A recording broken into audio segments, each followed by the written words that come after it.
Assalamu alaikum Kırgız elim, kandайсыңар? Bir туғандар жақсысыңарбы? Бүгін 07-2020 7 май. Мына кыргыздар жанагы Оренбург обласында калып кеткен кыргыздар. Кыскасы же ар эмес же бери эмес боло албай орто жолдо калып кетти. Же аяк өтө албай атабыз, же бияка кете албай атабыз. Же тамак аштан жок, эйин тала суу жок деген. Эчтеке жок.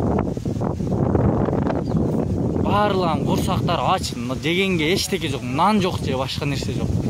Туугандар, бийликтегилер карап койбойсуңарбы? Биякта бир 80 адам бар, 80 адам бар, бийликтегилер. Биякта жата бербей карап койгулачы.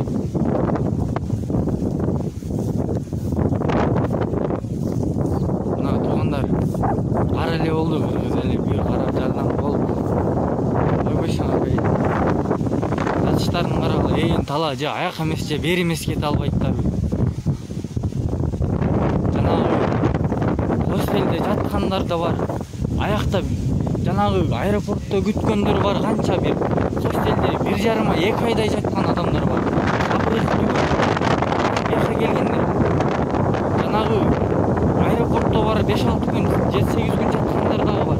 Бүт бары чогулушуп келгендер. Келип биякта Оренбург шаарына келиштилер.